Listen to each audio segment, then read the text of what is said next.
Hey, welcome to The Explainer. Today, we're going to talk about a marketing tool that's so common, we barely even notice it.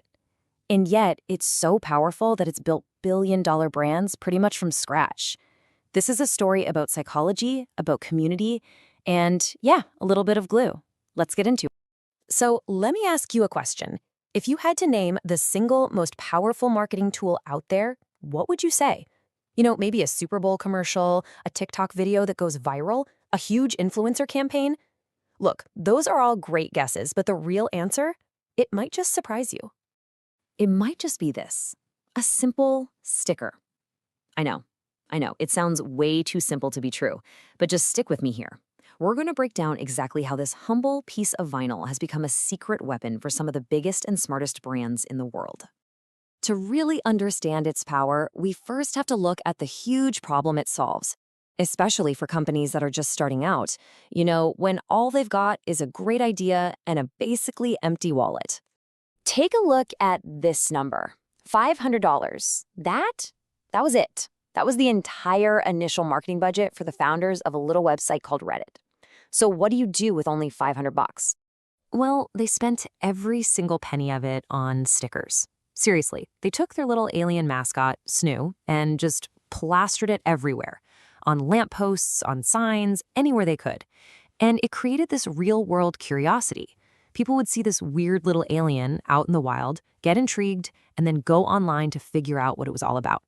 That tiny $500 bet created the first wave of users that eventually snowballed into the massive global community we know today. Now, that's a fantastic story, right? But it's not just a lucky break. There is some serious psychology going on here that makes stickers so effective. So let's dive into the science of what really makes them, well, stick in our brains. First up, we've got something called the endowment effect. It's this fascinating little quirk in our brains. The moment someone hands you a sticker, you feel a tiny sense of ownership. But then when you actually choose to put that sticker on your laptop or your water bottle, you're making a physical investment in that brand. You're literally integrating it into your identity, and because of that, you value it more simply because it's now yours. This also taps into another really powerful psychological trigger: reciprocity.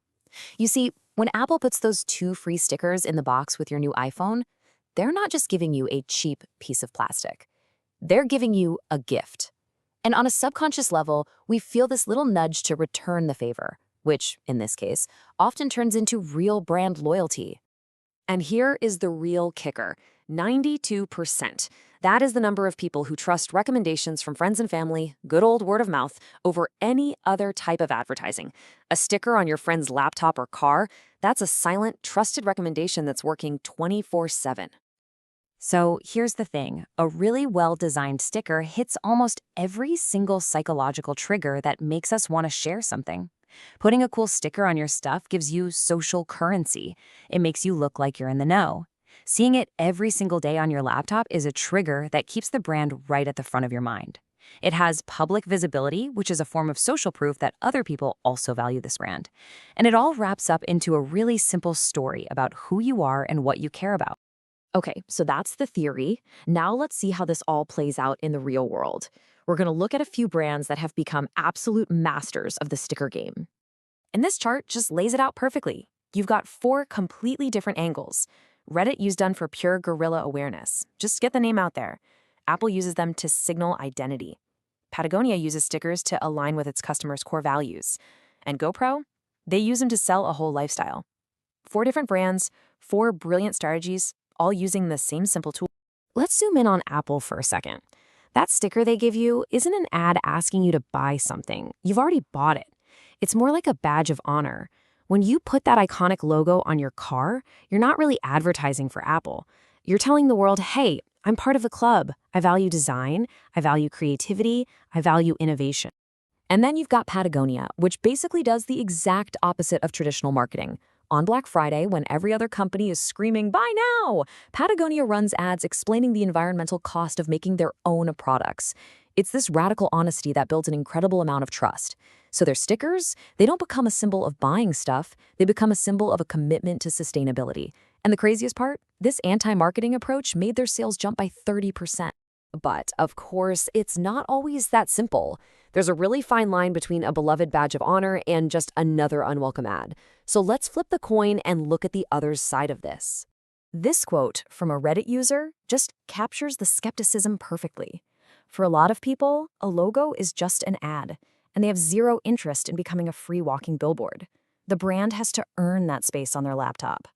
The sticker has to offer something more, a sense of identity or community or shared values. And you know what? The stakes here are incredibly high. If you get your branding wrong, the results can be a total disaster. Back in 2009, Tropicana changed its classic packaging, and sales absolutely plummeted by 20% in just 2 months because people literally couldn't find it on the shelf. Now compare that to Patagonia's anti-ad, which reinforced their identity and boosted sales by 30%. It just goes to show how critical that brand connection really is.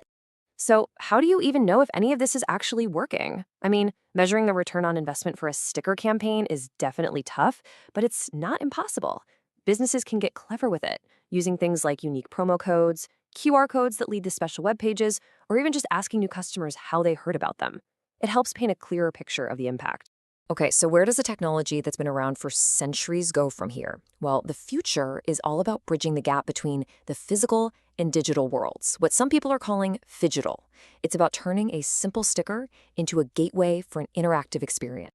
So picture this, you get a sticker, you just tap your phone to it, and boom, it instantly unlocks a secret video or a special discount, or maybe a cool augmented reality filter for your camera. This isn't science fiction, it's already happening with tech like NFC and AR, which are transforming these passive little stickers into active digital portals. And if we look even further down the road, we're going to see a lot more AI-generated designs for ultimate personalization, a huge push for sustainable and recycled materials, super eye-catching holographic finishes that just cut through the noise, and for sure, a continued love for nostalgia. Think 80s and 90s vibes. The sticker isn't going anywhere. It's just getting a whole lot smarter. Which really leaves us with one final big question.